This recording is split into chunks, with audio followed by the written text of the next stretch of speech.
जंगल के अंदर एक छोटी सी झोपड़ी में केशव नाम का एक अनाथ लड़का खाना बना रहा होता है। अरे क्या यार, आज भी खाना जल गया। आह, मैं अभी भी खाना नहीं बना पाता हूँ। काश काश कोई मेरे लिए भोजन बनाता रोज। अकेले रहना और घर को संभालना कितना मुश्किल काम है। हाँ, केशव ये सब सोच ही रहा होता है कि केशव की बचपन की दोस्त शीतल उसके लिए भोजन लेकर आती है। मुझे लगा ही था कि तुम अभी घर पर ही होगे। ये देखो, मैं तुम्हारे लिए भोजन लेकर आई हूँ। अरे शीतल, तुम आज भी मेरे लिए भोजन लेकर आई हो। तुम सच में मेरी कितना ध्यान रखती हो। अगर तुम ना होती तो पता नहीं मेरा क्या होता। ध्यान तो रखना ही था, आखिर मैं तुम्हारी बचपन की दोस्त जो हूँ। और मुझे पता है तुम्हारे माता पिता के जाने के बाद तुम्हें कितना कुछ सहना पड़ रहा है। तुम्हारी सारी जायदाद भी तुम्हारे चाचा चाची ने हड़प ली है और तुम्हें इस छोटी सी झोपड़ी में रहना पड़ रहा है। वो तो है, अगर मेरे माता पिता ने चाचा की जगह सारी जायदाद मेरे नाम की होती तो आज मुझे ये दिन देखना नहीं पड़ता। मेरे माता पिता चाचा चाची पर कुछ ज्यादा ही भरोसा करते थे। ये तो है, अब वो सब छोड़ो और ये लो भोजन कर लो। आज मैंने तुम्हारी पसंदीदा सब्जी बनाई है। क्या तुम सच कह रही हो शीतल? हाँ, पर ये जलने की बू कहाँ से आ रही है? अच्छा, वो तो मैं बस खाना बनाने की कोशिश कर रहा था, उसी में थोड़ा जल गया। पर मैं धीरे धीरे सीख जाऊंगा, तुम चिंता मत करो। हाँ, अरे कैसे चिंता ना करूं, तुम्हें सिखाने वाला कोई नहीं है। तुम अगर ऐसे ही खुद से खाना बनाने की कोशिश करते रहे तो मुझे नहीं लगता कि तुम कभी भी खाना बनाना सीख सकते हो। तो मैं क्या करूं, तुम ही बताओ। तुम चिंता मत करो, मैं हूँ ना, मैं तुम्हें खाना बनाना सिखाऊंगी। क्या सच में तुम मुझे खाना बनाना सिखाओगी? हाँ, पर आज नहीं, कल से। आज मुझे थोड़ा काम है तो मैं चलती हूँ और तुम भी खाना खाकर काम पर चले जाना, नहीं तो वो तुम्हारे चाचा चाची तुम्हें छोड़ेंगे नहीं। ऐसा कहते ही शीतल वहाँ से चली जाती है। हे भगवान, आपने तो हमेशा से मेरी जिंदगी में कष्ट और दुख के सिवा और कुछ नहीं दिया, पर मुझे खुशी है कि इस मुश्किल घड़ी में भी आपने ऐसा दोस्त दिया है जो मेरा इतना ख्याल रखती है। अब बस मेरा एक ही सपना है कि किसी भी तरह हम दोनों की शादी हो जाए। मुझे और कुछ भी नहीं चाहिए और इसके लिए मुझे कड़ी मेहनत करनी पड़ेगी ताकि मैं उसे हमेशा खुश रखूं। केशव की जिंदगी बाकियों से काफी मुश्किल है और उसे अपनी जिंदगी से काफी शिकायतें भी हैं, लेकिन फिर भी वो अपनी जिंदगी को अपनाते हुए बस एक ही इच्छा रखता है और वो है शीतल से शादी करना, जिसके लिए वो कड़ी से कड़ी मेहनत करने के लिए भी तैयार है। ये देखो, अब जाकर आए हैं ये लाट साहब। क्यों रे, तुझे कितनी बार कहा है कि समय पर आ, घर में कितने काम करने रहते हैं, पर तू तो अपनी ही मनमर्जी करता रहता है। लगता है तुझे हमारी बातें समझ में नहीं आती हैं। पर चाची, थोड़ी ही देर तो हुई है। अब तू मुझसे जुबान लड़ाएगा? अब इतनी हिम्मत हो गई है तेरी, तुझे देर करना ही क्यों है? देख केशव, हम तेरे ऊपर दया करके तुझ पर तरस खाकर तुझे काम पर रख रहे हैं, इसका फायदा उठा रहा है क्या? आज के बाद अगर थोड़ी सी भी देर की ना तो समझ लेना कि तेरी नौकरी तो गई।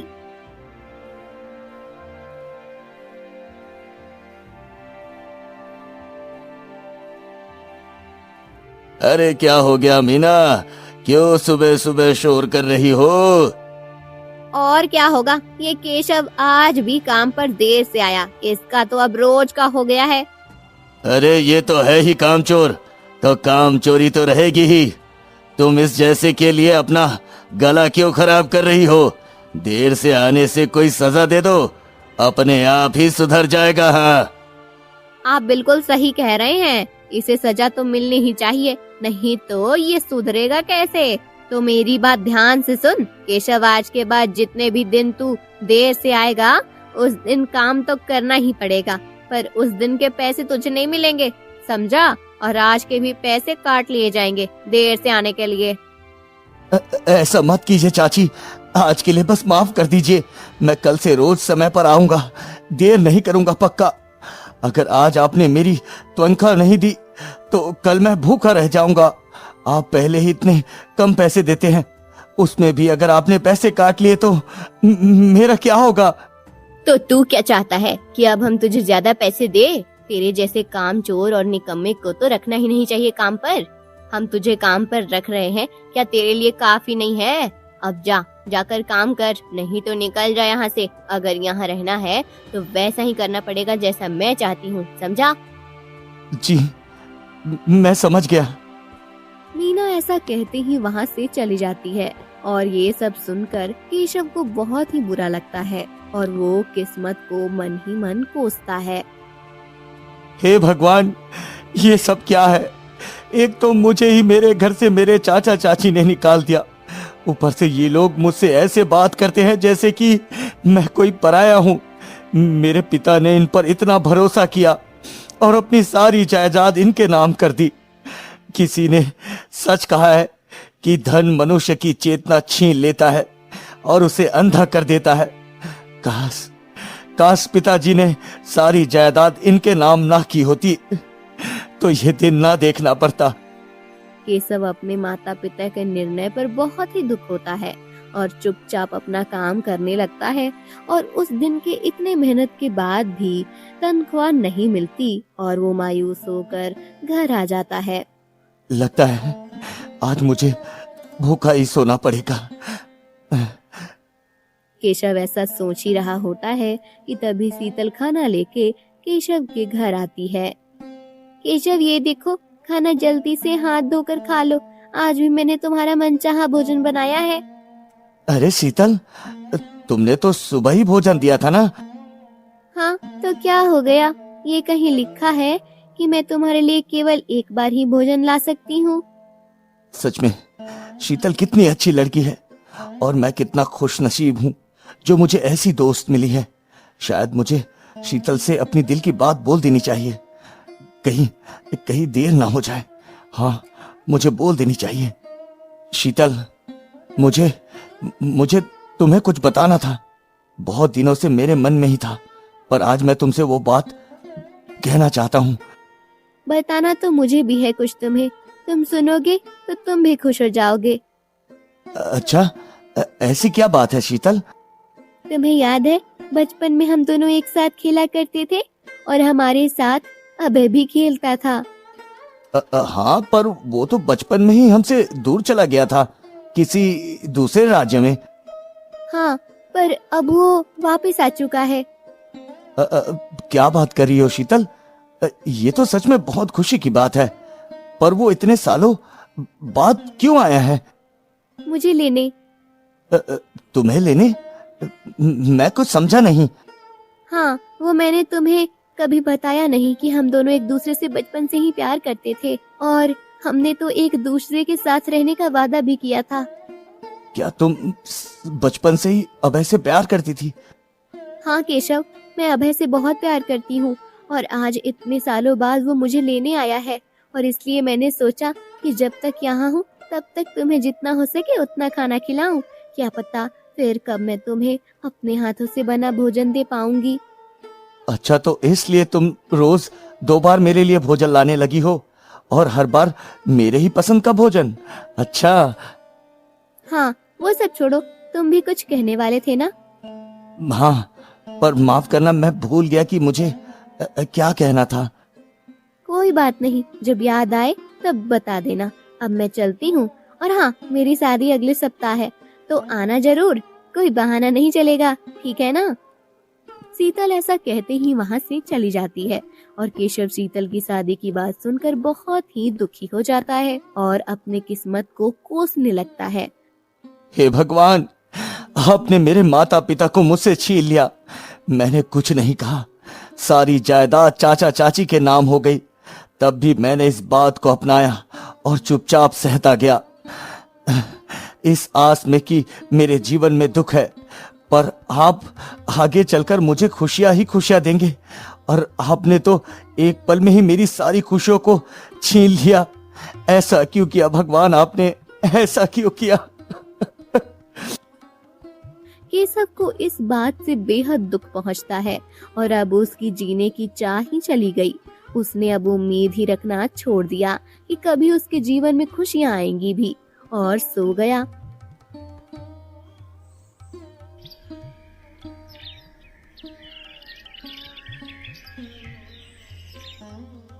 अगले दिन होते ही वो सुबह सुबह ही अपने समय से पहले ही वो काम पर चला जाता है। अच्छा हुआ मैंने शीतल को ये बात नहीं कहा कि मैं उससे प्यार करता हूँ, क्योंकि उसने तो बचपन में ही अपना दिल अभय को दे दिया था। उम्मीद है कि अभय शीतल को मुझसे भी ज्यादा प्यार करेगा और किसी भी चीज की कोई तकलीफ नहीं होने देगा। हाँ। केशव ये सब सोच सोच कर जा ही रहा था कि अचानक से उसने देखा कि उसके चाचा चाची कुछ बात कर रहे हैं। उसने उन्हें परेशान करने का नहीं सोचा, इसलिए वो वहीं खड़ा हो गया। पर ये बात उसके चाचा चाची को नहीं पता थी और वो दोनों ही केशव के बारे में बात कर रहे थे। आज के दिन ही केशव पूरे 20 वर्ष का हो गया है। सही कहा मीना, उसे ये बात पता नहीं है कि उसके पिता ने जायदाद पर क्या लिखा था, और इसलिए हमने जो कहा उसने उसे सच मान लिया। सच में केशव कितना मूर्ख है, एक बार भी ये जानने की कोशिश नहीं की कि आखिर जायदाद में क्या लिखा था, नहीं तो हमें आज ऐसी जिंदगी नहीं मिलती। पर फिर भी उसे ये पता चले कि उसके पिता ने जायदाद में लिखा था कि उसके ठीक 20 वर्ष होते ही सारी जायदाद उसके नाम हो जाएगी। उससे पहले हमें कुछ करना पड़ेगा, नहीं तो अगर उसे किसी तरह पता चल गया तो हम परेशानी में फंस जाएंगे। हाँ, क्योंकि अब सारी जायदाद उसकी हो चुकी है, क्योंकि अब वो पूरे 20 वर्ष का हो गया है, तो मुझे लगता है कि हमें उसे कैसे भी करके फंसाना होगा और जायदाद पर धोखे से उसके हस्ताक्षर लेने होंगे। सही कहा, और ये काम हमें सफाई से करनी होगी ताकि उसे भनक तक न लगे। हाँ। केशव के चाचा चाची इस बात से अनजान कि केशव उनके पीछे ही खड़ा सब सुन रहा है। उन्होंने सारी बात बिना सोचे समझे ही बोल दी, जिससे केशव को सारी बात पता चल गई। हे भगवान, अच्छा हुआ कि आज मैं समय से पहले ही काम पर आ गया, नहीं तो मुझे कभी पता नहीं चलता कि मेरे पिता ने जायदाद पर क्या लिखा था और मेरे चाचा चाची किस तरह मुझे धोखे में रखकर पूरे घर पर अपना कब्जा करके रखा है। और अब ये लोग मुझसे धोखे से जायदाद पर हस्ताक्षर करवाना चाहते हैं, लेकिन उन्हें पता नहीं मैंने सब सुन लिया है। अब मुझे जल्दी कुछ करना पड़ेगा। हाँ। ऐसा कहते ही केशव सबसे पहले घर चला जाता है, पर जब वो घर जाता है तो देखता है कि शीतल पहले से ही उसके घर पर होती है। अरे केशव, तुम कहाँ चले गए थे? मैं तुम्हारे लिए खाना लाई थी, पर आकर देखा तो तुम थे ही नहीं। मुझे लगा कि तुम काम पर चले गए हो।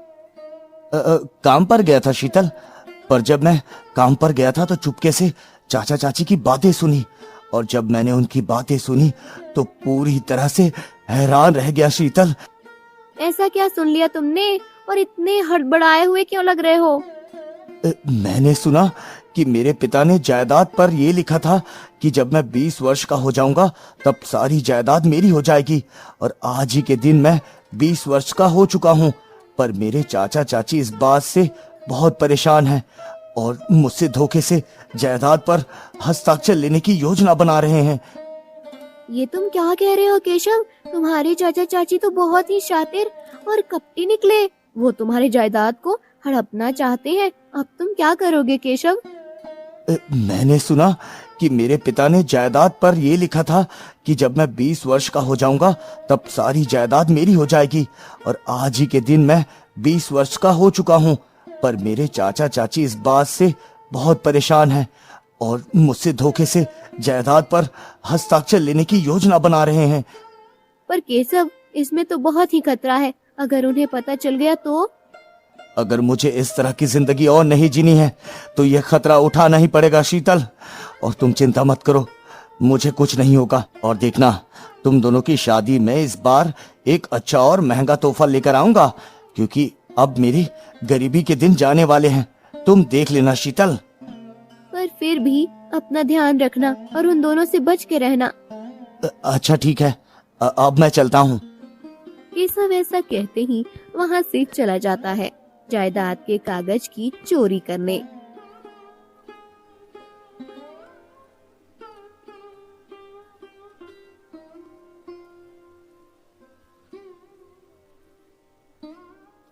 ये लड़का कभी नहीं सुधरेगा। आज भी ये अब तक नहीं आया। आज भी इसने देर की। इससे कल ही कहा था कि देर नहीं होनी चाहिए, पर इसके कान में कोई बात घुसे तो ना। हाँ हाँ मीना, पर आज उस पर गुस्सा मत करना। तुम्हें याद है ना, हमें उसके हस्ताक्षर चाहिए। हाँ हाँ, पर वो आए तो हम उसके हस्ताक्षर लेंगे ना। इतनी देर हो गई और वो अब तक नहीं आया। अरे तुम चिंता क्यों करती हो, उसकी आदत है देर से आने की। वो आ जाएगा, इंतजार करो थोड़ा। सब्र का फल मीठा होता है। हाँ केशव के चाचा चाची उसका बेसब्री से इंतजार कर रहे थे, पर उनको क्या पता कि केशव तो उनके घर बहुत पहले ही घुस गया है। केशव चाची के कमरे की तलाशी लेने लगता है और तभी गलती से उससे फूलदान गिर जाता है, जिससे जोर से आवाज आती है और केशव जल्दी से अलमारी के पीछे छुप जाता है। ये आवाज कैसी है जी? कहीं चोर तो नहीं घुसा? हाँ, चलो चलकर देखते हैं। उसके बाद उसके चाचा चाची दोनों ही ऊपर जाते हैं, पर कमरे में उन्हें कोई भी दिखाई नहीं देता। ये क्या, यहाँ तो कोई भी नहीं था। भला ये फूलदान कैसे गिरा? अरे कोई बिल्ली होगी या हवा की वजह से गिर गया होगा। अभी फूलदान को छोड़ो, बहुत देर हो चुकी है। केशव आता ही होगा, जल्दी नीचे चलो। हाँ जी, आप सही कह रहे हैं, चलिए नीचे चलते हैं। उसके बाद केशव के चाचा चाची दोनों ही नीचे चले जाते हैं और केशव बाहर आता है। अच्छा हुआ चले गए, मुझे तो लगा आज मैं पकड़ा ही जाऊंगा। अब जल्दी से जायदाद के कागज ढूंढकर यहाँ से निकल जाता हूँ, इससे पहले कि चाचा चाची को पता चले। हाँ। फिर केशव जल्दी से जायदाद के कागज ढूंढने लगता है और तभी उसे एक कागज मिलती है। अरे ये तो वही जायदाद के कागज है। अच्छा हुआ मुझे मिल गया, अब जल्दी से यहाँ से निकलता हूँ। केशव वहाँ से जाने ही वाला होता है कि तभी अचानक से ही कुछ आदमियों के साथ उसके चाचा चाची वहाँ पर आ जाते हैं और केशव को रंगे हाथों पकड़ लेते हैं। ये क्या चाचा चाची, आप दोनों यहाँ? यही सवाल तो मुझे तुमसे पूछना था कि तू यहाँ क्या कर रहा है? चोरी करने आया है?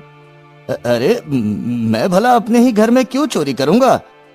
क्या कहा? तेरा घर लगता है? तू अपनी औकात भूल चुका है। शायद तुझे याद नहीं कि तेरे बाप ने सारी जायदाद हमारे नाम की हुई है। हाँ हाँ, तब तक जब तक मैं 20 वर्ष का ना हो जाऊं, और आज के दिन मैं पूरे 20 वर्ष का हो चुका हूँ, और इसलिए अब ये घर और ये सारी जायदाद मेरी है। अब इसमें आपका कोई हक नहीं। हाँ। अच्छा, तो तुझे सब पता चल गया है और इसलिए तू यहाँ जायदाद के कागज चुराने आया है ताकि तेरे पास सबूत हो। सही कहा, और अब मुझे सबूत मिल चुके हैं। पर क्या फायदा? अफसोस, पर तू ये जायदाद के कागज किसी को भी दिखा नहीं सकता है। पर क्यों? अरे क्योंकि हम तुझे यहाँ से जिंदा जाने देंगे तभी ना। क्यों? मारो इसे, तब तक मारो जब तक ये मर नहीं जाता। हाँ। मंगल के ऐसा कहते ही उसके सारे भाड़े के गुंडे केशव को मारने लगते हैं और तब तक मारते हैं जब तक केशव के प्राण नहीं निकल जाते हैं। चलो जान छुट्टी, अच्छा हुआ कि ये मर ही गया, नहीं तो ये सारी जायदाद आज हमारे हाथ से निकल जाती है। वो सब तो ठीक है जी, पर अब हम करेंगे क्या? लोग जब जानेंगे कि इसकी मौत हो चुकी है, तब सारे लोग तरह तरह के बातें करेंगे। सबको क्या बताएंगे हम? अरे तू चिंता क्यों करती हो मीना, वही कहेंगे ना जो सच है। ये केशव यहाँ चोरी करने आया था और हमारे आदमियों ने इसे मारा और ज्यादा मारने की वजह से इसकी मौत हो गई। और क्या, सारा दोष तो इसका ही था ना। आपने बिल्कुल सही कहा। अगर ये चुपचाप अपना जीवन ऐसे ही जीता तो और जी पाता, पर इसे मरने की बहुत जल्दी थी। लो हो गया, राम नाम सत्य। अब सुनो, तुम लोग याद रखना कि यहाँ जो हुआ है वो किसी को पता न चलने पाए। अब जाओ और जाकर कहीं गाड़ दो इस लाश को, समझे?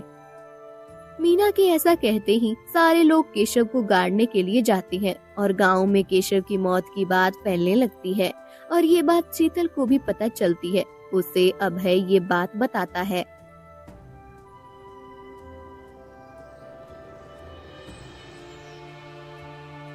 मुझे पता है कि उसका जीवन कितना कठिन था और वो इतना गरीब था, पर उसे चोरी नहीं करनी चाहिए थी। तुम गलत हो अभय। वो चोरी करने गया था, लेकिन पैसे या गहने चुराने नहीं, बल्कि जायदाद के कागज चुराने, ताकि वो अपना हक ले सके। जायदाद के कागज चुराने गया था? पर क्यों और कैसा हक? क्योंकि केशव के पिता ने जो वसीयत लिखी थी उसमें सारी जायदाद उसके चाचा चाची को नहीं दी थी। वो सिर्फ केशव के 20 वर्ष होने तक उन दोनों को दी थी।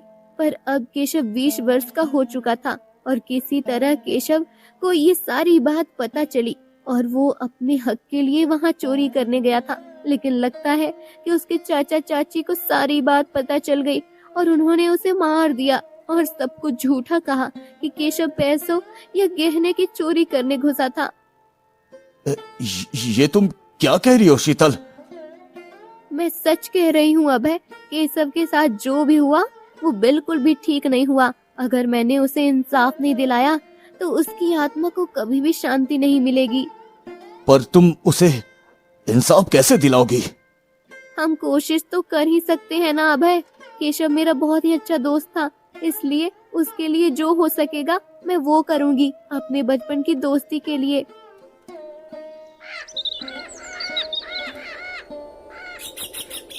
मंगल, बाहर आओ।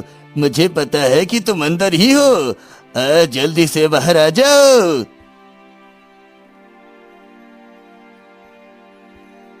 क्या हो गया मुखिया जी? आप सुबह सुबह मेरे घर, कुछ खास बात है क्या? हमें सब पता है कि केशव यहाँ अपने जायदाद के कागज चुराने आया था, ना कि तुम्हारे पैसे या गहने की चोरी करने आया था। पर भला वो जायदाद के कागज क्यों चुराएगा मुखिया जी? क्योंकि जायदाद में साफ साफ लिखा था कि सारी जायदाद केशव के 20 वर्ष होने के बाद उसे मिल जाएगा, जो तुम होने नहीं दे रहे थे। इसलिए उसे मजबूरन जायदाद चुराने के लिए तुम्हारे घर घुसना पड़ा और तुम्हें ये बात पता चल गई, इसलिए तुमने उसे मार डाला। ये आप क्या बोल रहे हैं मुखिया जी? और ये सब आपको कहा किसने? क्या इस लड़की ने? ये तो केशव की बचपन की दोस्त है, तो इसे ऐसा कहेगी ये?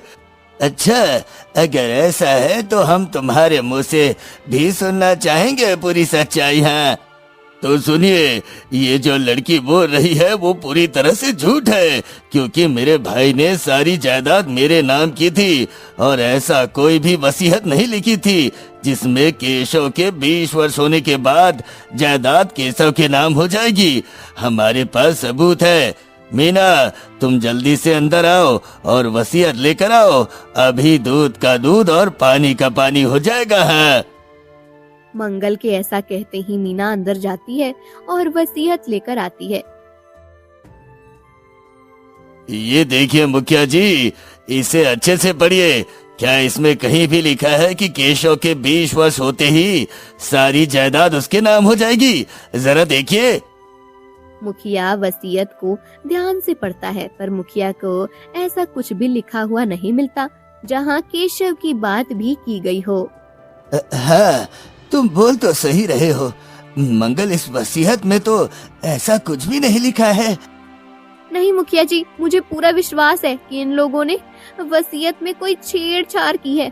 ये इनकी चाल है, मेरा विश्वास कीजिए, मैं सच कह रही हूँ। पर हमारे पास कोई और सबूत भी तो नहीं। केवल तुम्हारे बोलने से हम कोई निर्णय नहीं ले सकते। समझा करो बिटिया। तो क्या हम कुछ नहीं कर सकते हैं? माफ करना बिटिया, पर हम बिना सबूत के कुछ नहीं कर सकते। अगर सबूत होता तो हम जरूर कुछ करते, पर हालात को देखते हुए अभी हम मजबूर है बिटिया।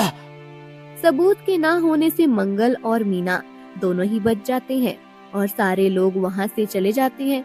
शीतल इस बात से बहुत ही दुखी हो जाती है और वो दोनों भी अपने घर चले जाते हैं।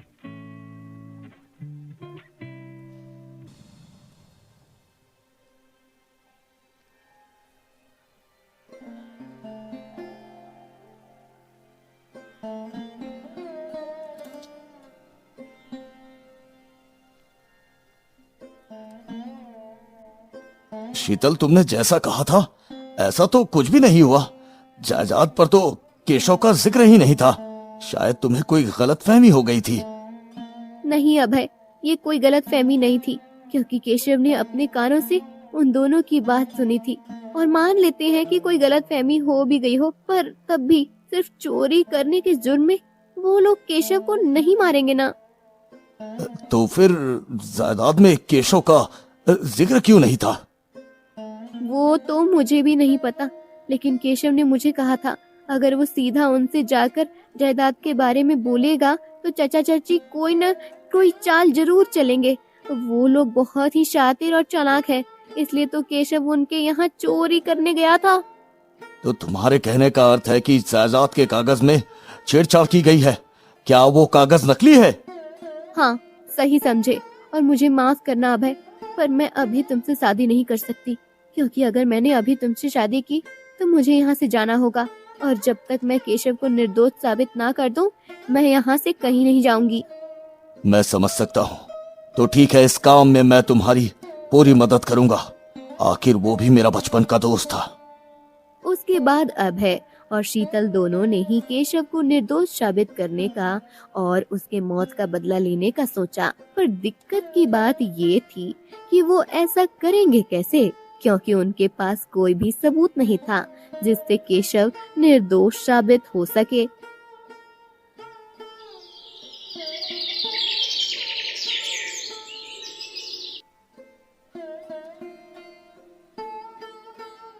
ये शीतल तो सच में काफी शातिर निकली, अपने दोस्त को निर्दोष साबित करने के लिए यहाँ आ गई। हाँ, तो क्या हो गया? क्या कर लिया उसने? कुछ नहीं, और कुछ कर भी नहीं पाएगी। वो तो अच्छा हुआ, मुझे इस बात को पहले से अंदाजा हो गया था कि ऐसा कुछ जरूर होगा। इसलिए वक्त रहते ही हमने नकली वसीयत बना ली और नकली हस्ताक्षर भी कर दी। हाँ, आप तो सच में दूसरों के हस्ताक्षर की नकल करने में कितने माहिर हैं। आज हम सिर्फ और सिर्फ आपकी वजह से ही बच पाए हैं। वो तो है, और अब हमें चिंता करने की कोई जरूरत नहीं। अब हमारे पास जायदाद के नकली कागज भी है और केशव भी नहीं है। अब सारी रुकावट हट चुकी है और अब हम आराम से चैन की जिंदगी जिएंगे इस आलीशान से घर में। हाँ। मंगल और मीना आपस में बात कर ही रहे थे कि अचानक से उनका एक भाड़े का आदमी दौड़ते हुए उन दोनों के पास आता है। मालिक, मालिक, गजब हो गया मालिक, गजब हो गया। अरे क्या हो गया? और तुम इतने घबराए हुए क्यों हो? क्या हो गया? सब ठीक तो है ना? कुछ ठीक नहीं है मालिक, कुछ ठीक नहीं है। वो केशव केशव को क्या हुआ? उसे अच्छे से गाड़ दिया था ना? हाँ, मैंने उसे अच्छे से जमीन पर गाड़ दिया था, पर पता नहीं कैसे वो मरा नहीं, जिंदा है। भाड़े के उस आदमी की बात सुनकर मंगल और मीना पूरी तरह से चौंक जाते हैं और उन्हें उसकी बात पर विश्वास नहीं होता है। ये तुम क्या बकवास कर रहे हो? तुम्हें पता भी है तुम क्या बोल रहे हो? वो भला जिंदा कैसे हो सकता है? वो तो मर चुका है ना? हमें भी ऐसा लगा था मालिक, पर अब पता नहीं कैसे वो जिंदा है। अभी मैं उसके घर से होकर आया हूँ। मैं सच कह रहा हूँ मालिक, आप चाहे तो खुद चलकर देख सकते हैं। हाँ, ये तो बिल्कुल भी ठीक नहीं है जी। अगर वो केशव सच में जिंदा है तो हम फंस जाएंगे। हमें कुछ तो करना ही होगा। सही कहा मीना। इससे पहले वो मुखिया के पास जाए और सब कुछ बता दे, उससे पहले मैं खुद उसके पास जाऊंगा और उसे अपने हाथों से मार डालूंगा। हाँ, अभी जाता हूँ।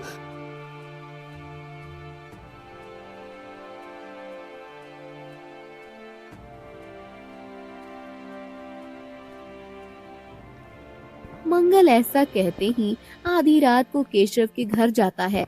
जब जाता है तो उसे अंधेरे की वजह से कुछ ठीक से दिखाई नहीं मिलता है, पर केशव के कपड़ों से और पीछे से देखने से ऐसा ही लग रहा था कि वो केशव ही है। ये क्या? ये तो सच में केशव ही है, बस उसका चेहरा दिख नहीं रहा। पर जो भी हो, मुझे उसे मारना ही होगा, नहीं तो सबको पता चल जाएगा कि वो वसीयत झूठी थी और मैंने ही जानबूझकर केशव को मरवाया था। मुझे उसे मारना ही होगा। मंगल केशव को देखकर पूरी तरह से डर जाता है और एक डंडा लेकर चुपके से धीरे धीरे केशव के घर में घुसने लगता है। और जैसे ही वो डंडे से हमला करने ही वाला होता है, तभी मुखिया जी और सारे गांव वाले बाहर आ जाते हैं जो छिप के खड़े थे। रुको मंगल, वो केशव नहीं है। क्या कहा? ये केशव नहीं है? और मुखिया जी, आप यहाँ यहाँ क्या कर रहे हैं? केशव नहीं है तो कौन है? जिसके बाद केशव के कपड़ा पहने वो आदमी अपना चेहरा दिखाता है, जिसे देखकर मंगल पूरी तरह से आश्चर्य हो जाता है। तुम अभय हो ना, जिसके हाथ शीतल का रिश्ता पक्का हुआ है? हाँ, सही कहा आपने, मैं अभय ही हूँ। पर तुमने ये केशव के कपड़े क्यों पहने थे? और तुम सारे लोग यहाँ तक कि मुखिया जी यहाँ क्या कर रहे हैं? कोई मुझे बताएगा कि यहाँ हो क्या रहा है? ये सब शीतल की चाल थी, शीतल की। शीतल की चाल? मैं कुछ समझा नहीं। तुम अभी तक नहीं समझ पाए? जितना सोचा था तुम तो उससे भी ज्यादा मूर्ख निकले। ये सब हमने इसलिए किया ताकि तुम्हारी असलियत सबके सामने आ सके। मुझे पता था अगर तुम्हें ये पता चल गया कि केशव मरा नहीं, जिंदा है, तो तुम उसे मारने जरूर आओगे। नहीं तो सबको पता जो चल जाएगा कि वो वसीयत नकली है और तुमने जानबूझकर केशव को मरवाया था। इसलिए इस काम में हमारी मदद तुम्हारे ही साथी ने कुछ पैसों के बदले की, जिसकी वजह से आज सबके सामने तुम्हारी असलियत का पता चल सका। क्या कहा? ये तुम्हारी सोची समझी साजिश थी। तुमने बिल्कुल ठीक नहीं किया शीतल। मैं तुम्हें छोड़ूंगा नहीं। उससे पहले तो हम तुम्हें छोड़ेंगे नहीं। भाइयों, इसे मारो, तब तक मारो जब तक इसकी अकल ठिकाने ना आ जाए, और जाकर सैनिकों के हवाले कर दो इसे। हाँ, इसे अब महाराज ही सजा देंगे। हाँ। उसके बाद सारे लोग मिलकर मंगल को पीटने लगे।